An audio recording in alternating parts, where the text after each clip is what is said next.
Kaos bola eksklusif merchandise Starting Eleven. Order sekarang, klik link di deskripsi.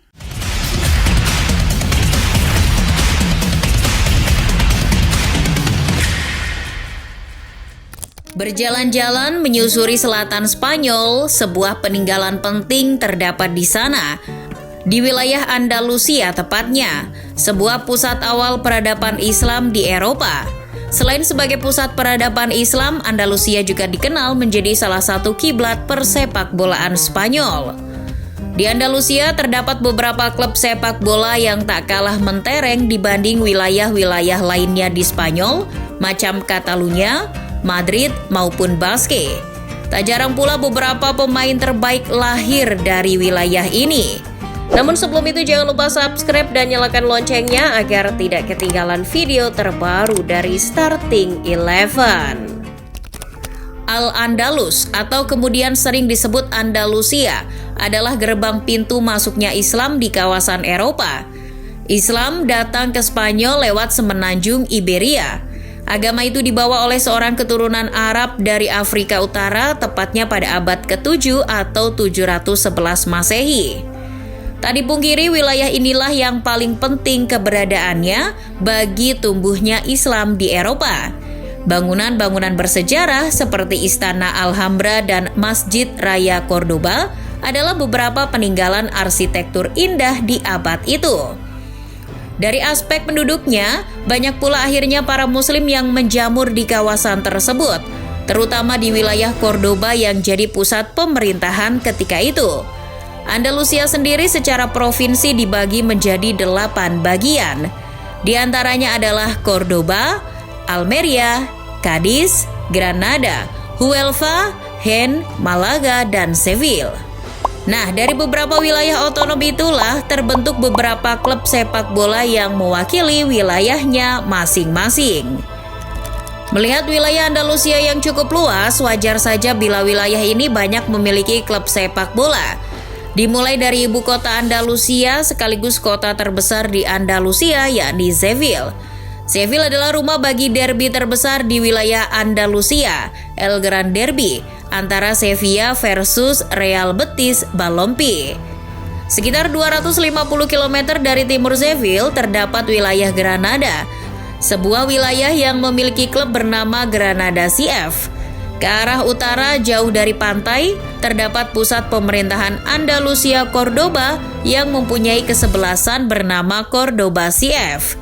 Di wilayah paling barat Andalusia, terdapat wilayah Huelva, wilayah yang mempunyai klub tertua di Spanyol bernama Recreativo Huelva.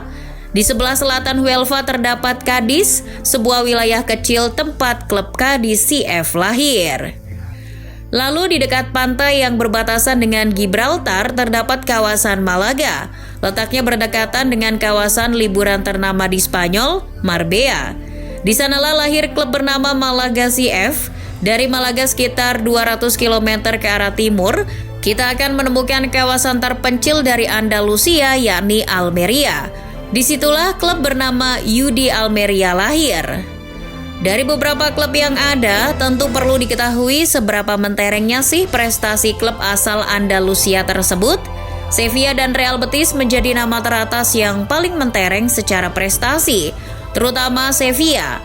Klub ini dalam beberapa dekade terakhir menjadi klub tersukses di Andalusia dengan menggondol beberapa gelar domestik maupun Eropa. Di luar prestasi dalam perjalanannya, klub ini cukup menuai banyak perhatian. Beberapa pemain handal pun kerap muncul dari klub ini. Bahkan pemain sekelas Diego Maradona pun pernah singgah di tim ini. Tak lupa pula sejarah keberadaan para pemain muslim di Sevilla yang ikonik. Misal Frederic Canoute yang menggalang dana untuk pembangunan sebuah masjid di Sevilla. Ataupun jejak keberadaan pemain muslim yang silih berganti berseragam Sevilla macam Karim Rekik, Munir El Haddadi, Yasin Bono maupun En-Nesyri. Sementara Real Betis sebagai klub dengan pendukung terbanyak di Andalusia tak mau kalah. Mereka punya Benito Villamarin, stadion terbesar di Andalusia yang dibanggakan.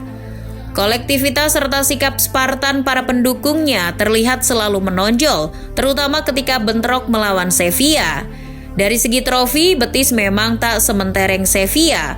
Betis hanya pernah menjadi juara La Liga sekali dan Copa del Rey 3 kali.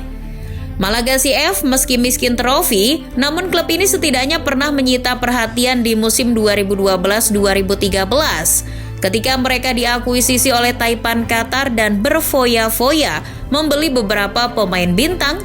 Mereka berhasil mencapai babak perempat final Liga Champions. Rival Malaga di derby Andalusia Timur yakni Granada CF juga pernah mencuri perhatian di La Liga. Mereka mencatatkan sejarah masuk kompetisi Eropa untuk pertama kalinya, yakni Europa League setelah finish di peringkat 7 La Liga musim 2019-2020. Sementara klub lain seperti Almeria, Cordoba, Recreativo Huelva maupun Cadiz masih miskin prestasi. Tapi setidaknya klub seperti Cadiz di La Liga sempat menjadi momok bagi klub-klub papan atas, termasuk Real Madrid dan Barcelona. Seperti misalnya pada tahun 2020 ketika Cadiz pernah mengalahkan Barcelona dan Real Madrid dalam satu musim. Barca kalah 2-1 di Desember 2020, sementara Real Madrid kalah 1-0 di Oktober 2020. Jauh sebelum Cadiz, klub seperti Almeria juga pernah menyulitkan Real Madrid. Tepatnya di musim 2007-2008 di mana Almeria sempat melibas Los Blancos 2-0. Di musim itu juga, 3 dari 5 kekalahan Real Madrid dihasilkan oleh klub dari Andalusia, yakni Sevilla, Betis, dan Almeria. Di samping beberapa prestasi yang diraih, Andalusia juga mahir dalam mencetak bakat-bakat terbaik. Bakat-bakat Andalusia ini dalam perjalanannya juga sangat bermanfaat bagi timnas Spanyol. Bagaimana tidak, ketika La Furia Roja meraih trofi Piala Eropa dan Piala Dunia periode 2008 hingga 2012, para penduduk Andalusia juga turut andil dalam tim. Mereka diantaranya adalah Pepe Reina, Carlos Marquena, Sergio Ramos, Daniel Guiza maupun Jesus Navas. Jika ditarik lagi ke belakang, banyak juga pemain asli Andalusia yang pernah bersinar macam Diego Tristan di Deportivo La Coruna, Fernando Hierro di Real Madrid, Joaquin di Real Betis, Jose Antonio Reyes di Arsenal, maupun Isco ketika di Real Madrid. Lalu di musim 2022-2023 ini, bagaimana sih kondisi para klub asal Andalusia? Di La Liga, 4 klub Andalusia masih berjuang menempati peringkat terbaiknya hingga akhir musim. Mereka adalah Real Betis, Sevilla, Cadiz, dan Almeria. Hanya Real Betis asuhan Pellegrini yang sementara masih bercokol di papan 10 besar. Sevilla musim ini mengalami kemunduran di La Liga. Pelatih mereka Jorge Sampaoli pun juga sudah dipecat.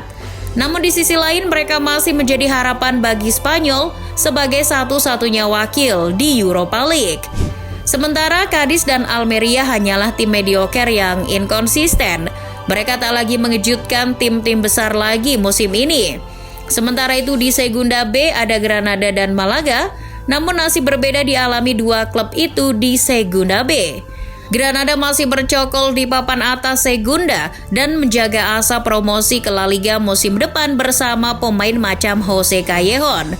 Sementara Malaga yang sempat dihantui krisis keuangan terdampar di papan bawah klasemen divisi Segunda dan terancam degradasi. Sementara itu, Cordoba CF masih berada di divisi 3 dan Recreativo Huelva berada di divisi 4 La Liga. Andalusia dengan segala cerita jelek keislamannya ternyata memiliki warna lain dari segi persepak bolaan di tanah Matador. Namun satu yang masih menjadi pertanyaan besar, kapan ya salah satu wakil dari Andalusia mendominasi La Liga atau bahkan menjadi juara?